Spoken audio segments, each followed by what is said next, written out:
కొట్టకుండా ఆపిందంట. లేదు లేదు, ఈరోజు పొలానికి వెళ్ళాలి, మనం పొలంలో చాలా పనులు ఉన్నాయి, దురాస్పల్లి లేదు ఏం లేదు అని చెప్పేసి ఆపేసింది. సర్లే ఇంకా భార్య ఇష్టం లేదంటుంది కదా అని చెప్పేసి ఆగిపోయింది. ఇద్దరు కూడా శనిగలగుట్ట దగ్గరికి వెళ్ళిపోయారు. వాళ్ళ కౌలు తీసుకున్న ఆ పొలం దగ్గరికి వెళ్ళిపోయారు. అక్కడికి వెళ్ళిన తర్వాత ఇద్దరు పనులు చేసుకుంటున్నారు. నాకు కొంచెం ఆవేశంగా ఉందని చెప్పేసి ఈమె కూర్చుంది. ఇతను పని చేసుకుంటున్నాడు. అయితే ఇదేంటి ఎంతసేపు చూసినా రావట్లేదు, శారద శారద అంటూ కూడా పిలిచాడు ఆమె పలకట్ల. ఏంటి ఏదో మెదులుతుందని చెప్పేసి చూస్తే వాళ్ళిద్దరు కూడా బట్టలు లేకుండా రెడ్ హ్యాండెడ్ గా మళ్ళీ దొరికేశారు. ఈసారి దానయ్యకి విపరీతమైన కోపం వచ్చింది. ఏంటి నా జీవితం ఇంకెన్ని రోజులు ఇలా అని చెప్పేసి నేను ఇబ్బంది పడాలని చెప్పేసి ఆ శివగాడిని కొట్టబోయాడు. చంపేసిన పాపం లేదు, కానీ కొట్టబోయాడు. అదే టైంలో వాళ్ళు ఏం చేశారంటే, దానయ్య కాళ్ళు పట్టుకుంది భార్య, ఆ శివ ఏమో ఒక బండరాడు తీసుకుని ఆ దానయ్య తలపైన దాడి చేశాడు. ఫస్ట్ వెనక భాగం పైన దాడి చేశాడు. దాని తర్వాత అతను స్పృహ కోల్పోయాడు. ఇంకా అరుస్తున్నాడు, ఇంకా నన్ను కాపాడండి అని చెప్పేసి. సో అతని మాటలు బయటికి రాకుండా వాళ్ళ టవళ్ళు ఉంటాయి కదా, రుమాళ్ళు ఉంటాయి, ఆ రుమాలతో అతను నోరుని మూసేసి ఊపిరాడకుండా చంపేసి అతను చనిపోయాడని తెలిసినా కూడా మళ్ళీ అతను ఆ బాడీ పైన దాడి చేసి మళ్ళీ బతికేస్తాడేమో వాళ్ళకి తెలీదు. వాడు చచ్చిపోయాడా చనిపోలేదు అనేది కూడా తెలియదు వారికి. సో బతకూడదని చనిపోయిన వ్యక్తిని మళ్ళీ మళ్ళీ అతని పైన దాడి చేసి కొడవలి, కోతలు కోస్తారు కదా కొడవలి, రైతుల దగ్గర ఉంటుంది, ఆ కొడవలతో కూడా పీక భాగాన్ని కోసి పొట్ట దగ్గర ఇట్లా కోసి ఓకే ఈడు ఇంకా బతకడు అని నిర్ధారించుకున్న తర్వాత ఒక ప్లాన్ చేసుకున్నారు. ఒక సినిమా స్టైల్లో దానయ్య సడన్ గా పడిపోయాడు. పని చేసుకుంటూ కనిపించలేదు, ఏమయ్యాడో తెలీదు. భార్య అయ్యయ్యో నా భర్త ఇప్పుడే ఇక్కడ ఉండాలి, ఏమైపోయాడో ఓ అన్న పక్కన ఉంటారు కదా రైతులు, వాళ్ళని పిలిచి ఇప్పటి వరకు ఇక్కడే ఉన్నాడన్నా, ఎక్కడికి వెళ్ళిపోయాడో ఏమైపోయాడో అని చెప్పేసి కంగారు పడుతూ నటించింది. అయ్యో ఎందుకమ్మా కంగారు పడితే ఎక్కడ పోతాడో, ఎక్కడో ఉంటాడో, ఏ చివరికన్నా వీళ్ళు ఉంటాడని చెప్పేసి వాళ్ళు అన్నారు. అప్పటికే మళ్ళీ వాళ్ళ అన్నాలకు ఫోన్ చేస్తే మీ తమ్ముడు కనిపించట్లేదు. మా తమ్ముడు కనిపించకపోవడం ఏంటి, వాళ్ళ అన్నాలకి ఈ విషయాలు కొన్ని తెలుసు. వాళ్ళకి అనుమానం వచ్చింది, మరి ఇట్ట కాదు అని చెప్పేసి వాళ్ళు ఏం చేశారంటే వెంటనే బయలుదేరారు. ఈలోపు పోలీసులకు కూడా ఫోన్ వెళ్ళిపోయింది. పోలీసులు వచ్చారు. ఈలోపు అక్కడ కొంతమంది రైతులు ఉంటారుగా, వారికి ఆ బాడీ కనిపించింది. బాడీ కనిపించిన తర్వాత ఈమె నటన, అయ్యో నా భర్తను చంపేశారు, అయ్యో నా భర్త అయ్యి అని చెప్పేసి చాలా ఓవర్ యాక్షన్ చేసింది. అప్పటికే వాళ్ళ కుటుంబ సభ్యులు అక్కడికి చేరుకున్నారు. వాళ్ళందరికీ అనుమానం ఉంది, ఇదే చంపేసిందిరా, ఇప్పటికైనా చంపేస్తుంది అనుకున్నారు, మొత్తానికి చంపేసిందిరా. వాళ్ళకి ఎందుకంటే తెలిసి విషయాలన్నీ. ఇతన్ని మందలిస్తున్నారు వాళ్ళు కూడా, అరే బాబు వదిలేరా అని చెప్పి. కానీ ఇతను వినలా, భార్య కావాలని చెప్పేసి ఉన్నాడు. కానీ చివరికి భార్య చేతిలోనే చనిపోయాడు. సో నటిస్తుంది. ఆ క్లిప్ కూడా ఒకసారి మీరు చూడండి. ఆమె ఎంత నటించిందంటే నా భర్తను నేను ఏం చేయలేదు అంటూ కూడా చెప్పి. సో అక్కడ బంధువులు, కుటుంబ సభ్యులు వీళ్ళందరూ కూడా చెప్పటం మీరు విజువల్ చూడొచ్చు. వాళ్ళందరూ కూడా కంటతడి పెట్టుకున్నారు. ఎందుకంటే ఆ వ్యక్తి చాలా మంచివాడు అంట, స్వార్థం తెలియదు, మంచివాడు, తన పని ఏంటో తను చేసుకుంటాడు, వేరే ప్రపంచం తెలీదు, ఇల్లు పొలం పనులు, అదే పిల్లలు భార్య, అదే అతని ప్రపంచం, అంతకు మించి అతనికి ఏం తెలియదు. సో అలాంటి వ్యక్తి చనిపోవడంతో వాళ్ళందరూ కూడా కన్నీళ్లు పెట్టుకున్నారు, చాలా ఏడ్చారు. సో వారి కుటుంబ సభ్యులు, బంధువులు చెప్పడంతో పోలీసులు భార్యను తీసుకెళ్లిన తర్వాత విచారణ చేస్తే అప్పుడు ఇదంతా కూడా చెప్పింది. అవును నా భర్తని నేను, నా వరుసకు కొడుకు అయ్యే చింటూ, మేమిద్దరం కూడా అతన్ని చంపేశాము. ఎందుకు చంపేశాం అంటే మేమిద్దరం దొరికేసాము, సో ఆ క్షణంలో మేము చంపేశాము అతన్ని అంటూ కూడా పోలీసులకి చెప్పేశారు. సో దాని తర్వాత ఆ చింటూ అనే వ్యక్తి చంపేసిన తర్వాత ఆ బట్టలు తీసుకెళ్లి ఏదో ఒక చెరువులో పడేశాడు. ఏదో కత్తి ఆయుధాలన్నీ కూడా అనుమానం రాకుండా ఎక్కడో పడేశాడంట. తర్వాత వాళ్ళ ఫ్రెండ్ తో హెల్ప్ కూడా తీసుకున్నాడంట. ఇవన్నీ కూడా జరిగాయి. సో ఏదేమైనప్పటికీ ప్రధానంగా ఈ హత్య కేసులు అయితే భార్య, వరసకు కొడుకు అయ్యే శివ, వాళ్ళిద్దరూ కూడా కలిసి దానయ్యనైతే మాత్రం చాలా దారుణంగా చంపేశారు. సో ఆ పిల్లలైతే చాలా అన్యాయం అయిపోయారు. సో చూడండి, ఆ పిల్లలకి రెడ్ హ్యాండెడ్ గా దొరికినప్పుడు కూడా ఈ చింటూ అనే వ్యక్తి బెదిరించాడంట.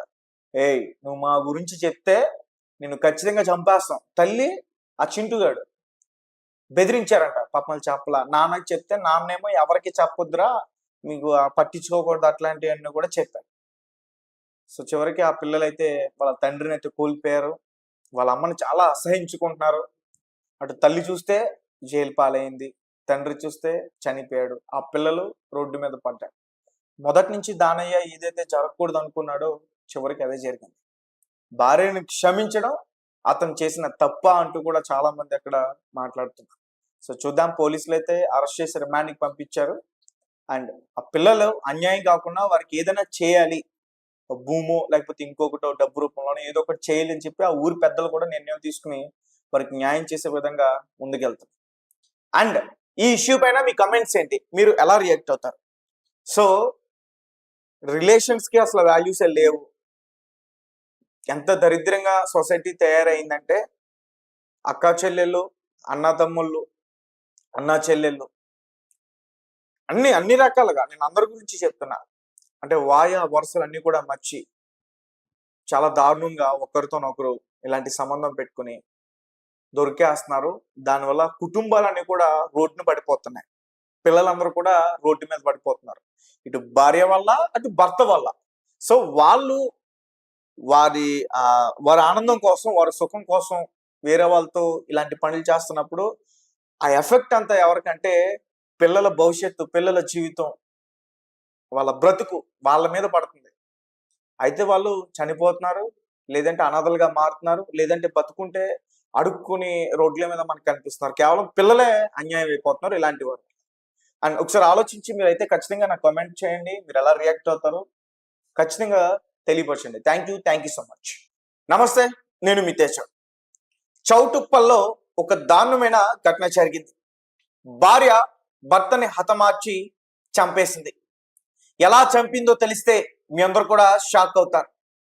చంపడానికి గల కారణం ఏంటంటే భార్య ఇంకొక వ్యక్తితో వివాహేతర సంబంధం పెట్టుకుంది. అలా సంబంధం పెట్టుకున్న వ్యక్తి ఎవరో తెలిస్తే మీరు ఖచ్చితంగా షాక్ అవుతారు. ఇదంతా కూడా యాదాద్రి భువనగిరి జిల్లా చౌటుప్పల్ మండలం అంకిరెడ్డిగూడెం ఆ ప్రాంతానికి సంబంధించి రాపోలు దానయ్య, అతనికి 38 నుంచి 40 సంవత్సరాలు ఉంటాయి. శారద అతని భార్య. అయితే వాళ్ళిద్దరికి 2 కుమార్తెలు, ఒక కుమారుడు కూడా ఉన్నారు. వాళ్ళకి చాలా చిన్న వయసు. అయితే రీసెంట్ గా పోలీసులు పతంగి విలేజ్, శనిగలగుట్ట, లక్ష్మీ నరసింహస్వామి టెంపుల్ అక్కడ ఒక డెడ్ బాడీ కనిపించిందంటూ కూడా పోలీసులకి సమాచారం ఇవ్వడంతో పోలీసులు అక్కడికి చేరుకుని ఈ కేసుని అనుమానాస్పద మృతి కింద కేసు నమోదు చేసుకుని విచారణ చేశారు. అప్పుడు వీరికి సంచలన నిజాలన్నీ కూడా బయటపడ్డాయి. ముందు అసలు శారద గురించి మాట్లాడుకుందాం. అసలు ఆమె ఎవరితో ఈ వివాహేతర సంబంధం పెట్టుకుంది, ఆ వ్యక్తి ఎవరు, అలాగే ఊర్లో కూడా చాలా సంబంధాలు ఉన్నాయంటున్నారు. ఇవన్నీ కూడా నేను క్లియర్ గా చెప్పి అసలు తర్వాత క్రైమ్ ఏం జరిగిందనే దాని గురించి వివరించే ప్రయత్నం చేస్తాను. సో రాపోలు దానయ్య, శారద భార్య భర్తలు, చాలా మంచి జీవితం, పొలం ఉంది. ఆ శనిగలగుట్ట దగ్గర కూడా ఒక పొలాన్ని కౌలుకు తీసుకున్నారు. వ్యవసాయం చేసుకుంటూ 2 కుమార్తెలతో, ఒక కొడుకుతో బాగానే జీవిస్తున్నారు. అయితే శారద, అతని భర్త రైతు కాబట్టి ఎప్పుడు కూడా పొలం పనులు, ఆ పనులు, ఈ పనులు చేసుకుంటూ బయట ఉండేవాడు. అదే టైంలో వేరే వ్యక్తులతో వివాహేతర సంబంధం పెట్టుకుంది. 2 సార్లు అయితే 2 వ్యక్తులతో లేచిపోయి వెళ్ళిపోయింది, జంపు. అయితే దానయ్య 2 ఆడబిడ్డలు ఉన్నారు, ఒక కుమారుడు ఉన్నారు, చాలా చిన్నవాళ్ళు. తల్లి లేకపోతే వాళ్ళు చాలా ఇబ్బంది పడతారని చెప్పి, సరే జరిగింది ఏదో జరిగిపోయింది, నువ్వు అలా చేయొద్దు, నువ్వు మారు, నా కోసం కాదు మన బిడ్డల కోసం, నువ్వే కదా వారిని కన్నది, కాబట్టి నువ్వు వాళ్ళ కోసమైనా ఆలోచించి, నేను ఇబ్బంది పెట్టను, నీకు నచ్చినట్టు నేను ఉంటాను నీతో, నీకు కావాల్సిన ఏర్పాట్లు నేను చేస్తా, ఒక భార్యగా నిన్ను ఎలా చూసుకోవాలో నేను అన్ని రకాలుగా చూసుకుంటా, ఏం చేస్తావు నన్నేం అడగొద్దు, కానీ నిన్ను బాగా చూసుకుంటా అంటూ కూడా చెప్పి ఆమెని 2 సార్లు వెనక్కి తీసుకొచ్చాడు. అయితే పోలీస్ యొక్క ఎంక్వైరీలో ఈమె ఆ గ్రామానికి సంబంధించి, ఆ మండలానికి సంబంధించి రాజకీయ నేతలు, లోకల్ లీడర్స్, చిన్న చిన్న వాళ్ళు ఉంటారు కదా, వాళ్ళతో కూడా ఈమె వేరే సంబంధాలు పెట్టుకుంది. సోషల్ మీడియాలో కూడా ఆమెకి కొన్ని అకౌంట్స్ ఉన్నాయి. ఆ అకౌంట్స్ ని చూస్తే పోలీసులకి ఇవన్నీ కూడా తెలిసాయి. సో దానయ్య పెద్దగా చదువుకోలే, అతనికి ఏం తెలియదు, ఈ సోషల్ మీడియా నాలెడ్జ్ లేదు అతనికి. సో ఈమె ఏం చేస్తుంది అనేది కూడా తెలియదు. స్మార్ట్ ఫోన్ లో ఈమె ఇన్ని వ్యవహారాలు కొనసాగిస్తుంది అనే విషయం కూడా పాపం అతనికి తెలియదు. సో అలా జరిగింది. అయితే ఈసారి అంటే బయట కాకుండా ఇంట్లో వ్యక్తితోనే ఆమె ఒక అఫైర్ అయితే పెట్టుకుంది. ఆ వ్యక్తి ఎవరో కాదు, వరసుకి కొడుకయ్యే వ్యక్తి చింటూ అలియాస్ శివ. దానయ్య వాళ్ళ అన్న కొడుకు, సొంత అన్న కొడుకు.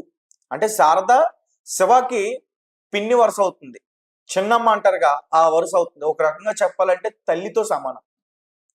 సో వాళ్ళిద్దరు సంబంధం పెట్టుకుని దానయ్యని చంపేయాలని చెప్పి డిసైడ్ అయ్యారు. చంపేయడానికి కూడా కారణం ఉంది. ఎందుకంటే ఒకరోజు దానయ్య పొలానికి వెళ్ళాడు. మా ఆయన ఎప్పుడు వస్తాలే, ఇంకా ఈమె నచ్చినట్టు ఉండాలని చెప్పేసి అనుకుంది. చింటూని ఇంటికి పిలిచింది. వీళ్ళిద్దరు కూడా వీళ్ళ వ్యవహారం కొనసాగిస్తున్నారు. అదే టైంలో సడన్ గా దానయ్య వచ్చేసాడు. ఇదేంటి అంతసేపు చూసిన డోర్ తీయట్లా, బాత్రూమ్ వెళ్దాం అంటే డోర్ తీయట్లా, ఏంటి అసలు అని చెప్పేసి బాత్రూమ్ డోర్ బలంగా లాగాడు. రెడ్ హ్యాండెడ్ గా ఇద్దరు బట్టలు లేకుండా దానయ్య కంటికి చిక్కారు. ఆ విషయాన్ని రచ్చ చేయకుండా చింటూకి, అరే పరువు పోతుందిరా, మన కుటుంబాన్ని ఊర్లో విలేస్తారా, తప్పురా, ఇది వరుసకు పిన్నురా, నీకు తల్లితో సమానంరా అని చెప్పి మందలించే ప్రయత్నం చేశాడు. అలాగే భార్యను కూడా మందలించే ప్రయత్నం చేశాడు, తప్పు ఇట్లా చేయకూడదు అని చెప్పి. తర్వాత లేదు బాబాయ్, నేను అందుకు రాలేదు, నువ్వేదో అనుకుంటున్నావు, మొత్తం మీద కన్విన్స్ చేయడానికి ప్రయత్నించాడు. పాపం అతనికి ఏం తెలియదు కదా. అయితే మొత్తం మీద ఎవరికి తెలియకుండా ఆ విషయాన్ని, మూడో కంటికి తెలియకుండా ఒక టెంపుల్ దగ్గరికి తీసుకెళ్లి దానయ్య ఆ శివతో ప్రమాణం చేయించుకున్నాడు అనమాట. అరే దేవుడి మీద ఒట్టేసి చెప్పు, ఇక నుంచి అలాంటి వ్యవహారం నువ్వు కొనసాగించొద్దు, ఆ పిన్నితో ఇవన్నీ కూడా వద్దు అని చెప్పేసి ప్రమాణం చేయించుకున్నాడు. ఓకే. సో దాని తర్వాత భార్య బాగానే ఉంటుంది కదా అని చెప్పేసి అనుకున్నాడు. కానీ తెలియకుండా చాలా సార్లు కూడా కలిశారు. అలా కలిసినప్పుడు ఈసారి చూసింది